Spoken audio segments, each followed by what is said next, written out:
কেন? আমি হচ্ছি রাসূল সাল্লাল্লাহু আলাইহি সাল্লামের হাদিসের অনুসারী, আর তুমি হচ্ছ শয়তানের অনুসারী।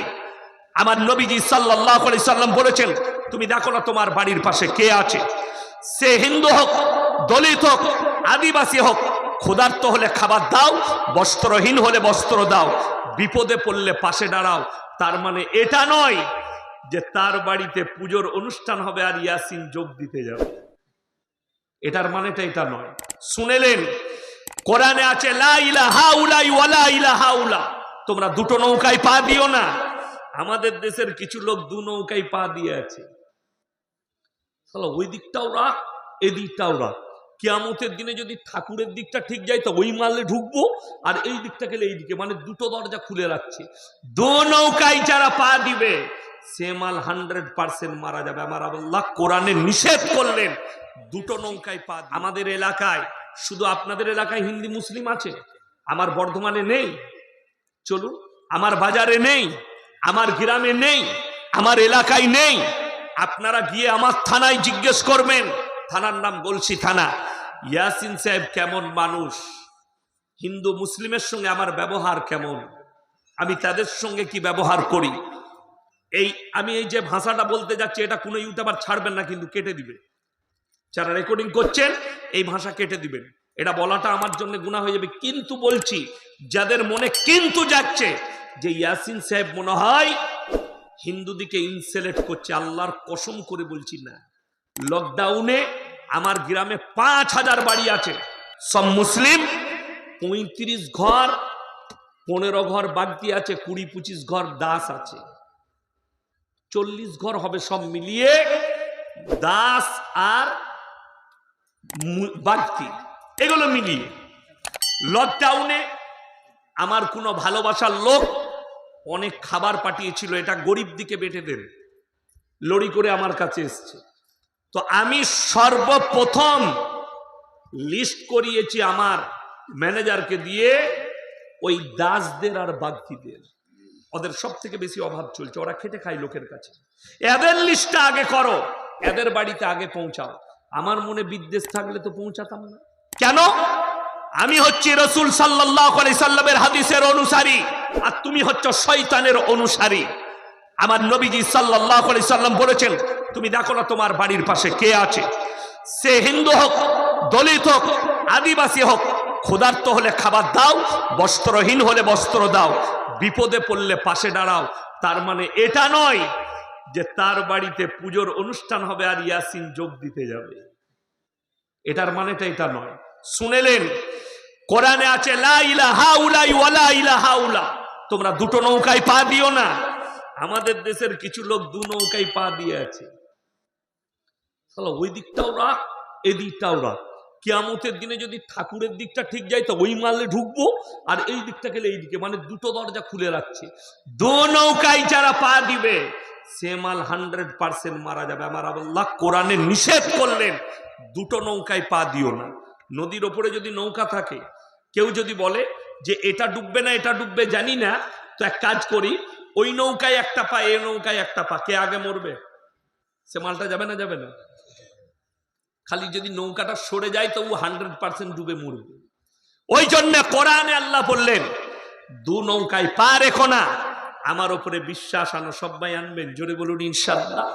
এরপর আপনাদেরকে আলোচনায় নিয়ে যাব ইমানদার কারা, হিদায়েতের উপরে কারা আছে, মুমিন কারা, এটা শুনে নেন। এরপরে একটা একটা করে ইমানদার কারা। আমাদের দেশের অনেক লোক আছে 3 দিন নামাজ পড়ে চায়ের দোকানে বলে আমার মতো নামাজি একটাও নাই, কিন্তু সব থেকে গোলমাল ওই মালটাই। হ্যাঁ, যে বলে গায়ে আমার মতো ভালো লোক নেই, সেই লোকটা বেশি গোলমাল। আপনাকে বলতে হবে না, আপনার ব্যবহার, আপনার আখলাক, আপনার চরিত্র সব কিছু দেখে পাড়ার লোক বলবে যে চাচা খুব ভালো লোক, চাচা দারুণ নামাজি, চাচা দারুণ ভদ্র। তোমাকে নিজে বলতে হবে কেন? তোমাকে বলার দরকার নেই তো। চলুন কোরআন খুলে সূরা বাকারা, আলিফ লাম মিম, যালিকাল কিতাবু লা রাইবা ফীহি হুদাল লিল মুত্তাকিন আল্লাযীনা ইউমিনুনা বিল গায়বি ওয়া ইউকিমুনাস সালাহ ওয়া মিম্মা রাযাকনাহুম ইউনফিকুন ওয়াল্লাযীনা ইউমিনুনা বিমা উনজিলা ইলাইকা ওয়া মা উনজিলা মিন ক্বাবলিক ওয়া বিল আখিরাতি হুম ইউকিনুন। আলিফ লাম মিম, আলিফ লাম মিম র, তাসিন তাসিন মিম ইয়াসিন কাফ হা ইয়া আইন সাদ। কোরআনে যতগুলো এরকম হুরুফ আছে এগুলোর নাম হচ্ছে হুরুফে মুকাত্তাত। এর মানেটাই আল্লাহ ছাড়া পৃথিবীর কেউ জানে না। কিয়ামতের দিনে আমি আল্লাহ রাব্বুল আলামিন আমার বান্দাদের সামনে বর্ণনা করব। তারপরে আল্লাহ বললেন জালিকাল কিতাবু লা রাইবা ফি, আমার এই কোরআনে বিন্দু মাত্র সন্দেহ নেই। আচ্ছা, কোরআন শুধু মুসলমানরা পড়ে না, অমুসলিম ভাইরাও পড়ে, অমুসলিমরাও পড়ে। কে কে পড়েছেন? হরেন নরেন গগেনটা অনেক দূরের কথা। কে কে কোরআন পড়েছে শুনেলেন। কবিগুরু রবীন্দ্রনাথ ঠাকুর কোরআন পড়েছেন, ঈশ্বরচন্দ্র বিদ্যাসাগর কোরআন পড়েছেন, আইনস্টাইন কোরআন পড়েছেন, শ্রীরামকৃষ্ণ কোরআন পড়েছে, রাজা রামমোহন রায় কোরআন পড়েছে, স্যার আইজাক নিউটন কোরআন পড়েছে। আল্লাহর কসম করে বলছি, তাদের কোরআন পড়া আর একজন মূর্খ মুসল্লির কোরআন পড়া আল্লাহর কাছে আসমান আর জমিনের ফারাক আছে। তারা কোরআন পড়েছে জানার জন্য, মানার জন্য নয়। আর একজন ইমানদার কোরআন পড়ে, আল্লাহ তুমি যা বলেছো সত্য বলেছো, যেটা দিয়েছো উপদেশ দিয়েছো, এই ঈমান এনে। তাই দুজনার মধ্যে বহুত ফারাক আছে। সবাই কোরআন সত্য কিতাব এটা বিশ্বাস করবো, জোরে বলুন ইনশাআল্লাহ। এর মধ্যে বিন্দু মাত্র সন্দেহ নেই। হুদাল্লিল মুত্তাকিন, যারা মুত্তাকি হবে তাদের জন্য আমার কোরআনে হিদায়েতে ভরা আছে, উপদেশে ভরা আছে। সবাই বিশ্বাস আনবো, জোরে বলুন ইনশাআল্লাহ। এরপরে আল্লাহ বললেন, হে নবী বলে দাও, আমার 5টা কথার উপরে যারা আমল করবে, বিশ্বাস আনবে, তারাই একমাত্র হিদায়েতের পথে আসবে, তারাই একমাত্র কামিয়াব হবে। 1 নম্বর, আল্লাযীনা ইউমিনুনা বিল গায়ব, না দেখে আল্লাহকে বিশ্বাসের নাম হচ্ছে ঈমান। এখন বর্তমান কতগুলো ফিতনা এসছে বলি আপনার সামনে। আমি আজকেই গাড়িতে আস্তে আস্তে দেখছিলাম, 10:30টায় গাড়ি ছেড়েছি খানা খেয়ে মাদ্রাসা থেকে। গাড়িতে দেখছিলাম কি একটা জিনিস দেখবেন, এখন মোবাইলে আসছে, ফেসবুকে পাবেন, ইউটিউবে পাবেন, ইউসুফ নবীর ঘটনা।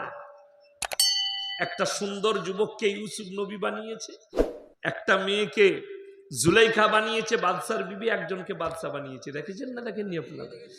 এইটা যারা দেখবেন তাদের ঈমান নষ্ট হবে। আচ্ছা, ইউসুফ নবীকে আমরা কেউ দেখেছি? দেখেননি। জুলাইখাকে কেউ দেখেছেন? দেখেননি। এই দেহ ব্যবসায়ী মেয়েটাকে জুলাইখা বানিয়ে দিল, এই দেহ ব্যবসায়ী ছেলেটাকে, আর্টিস্টটাকে বানিয়ে দিল ইউসুফ নবী। ইউসুফ নবী আগের মতো অপবিত্র ছিল না, পতিতালয়ে জন্ম নিয়েছিল। এই সিরিজ গুলো যারা দেখবে তাদের ঈমান কমজোর। আর এটা দেখে বিশ্বাসের নাম ঈমান নয়, না দেখে আল্লাহকে বিশ্বাসের নাম হচ্ছে ঈমান। জোরে বলুন সুবহানাল্লাহ। আচ্ছা, আপনারা কেউ আল্লাহকে দেখেছেন এখানে? বলুন। দেখেননি? দেখার ইচ্ছা আছে না নাই? সকলে জোরে বলুন ইনশাআল্লাহ আছে।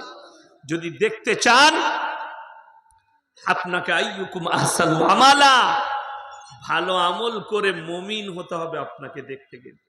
যদি বলেন কেমন করে দেখবেন, আমাদের বাবরা যখন মেয়ে দেখতে যায় তখন কি বলে, তোর লেগে একটা মেয়ে দেখে এলাম, খুব সুন্দরী মেয়ে। তখন তুই যাবি, আজকে শুক্রবার, পরের শুক্রবার তুই যাবি। তখন আমাদের মনেতে লাড্ডু ফুটে, আল্লাহ আমি কবে দেখবো মেয়েটাকে। তাই আমি যখন গুজরাটে পড়া শেষ করে যখন ইরফানিয়ায় পড়ি, কিরাত, আমার মা সেই বছরে আমার কিরাত পড়া শেষ, আমার মা ফোন করলো, বাপ তোমার বিয়ে ঠিক করেছে। আমরা হাই হাই, কি করলে? কোথায়? তোমার ফুপুর মেয়ের সঙ্গে। আমি পড়ার জীবনে কুটুম ঘর ঘুরিনি, পড়ার জীবনটা পড়াতেই কাটিয়েছি আল্লাহর কৃপায়। কুটুম ঘর জানতাম না।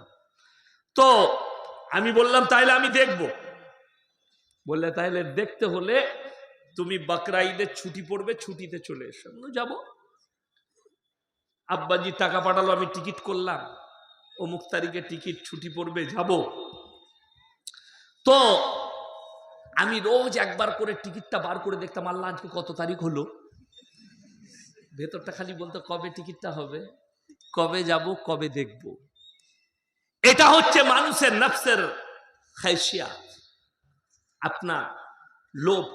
আমার যিনি অর্থাঙ্গিনী হবে, যদি একটা বিবির জন্য তোমার মনে এরকম হয় যে আমার যে স্ত্রী হবে, অর্থাঙ্গিনী হবে, তাকে আমি কবে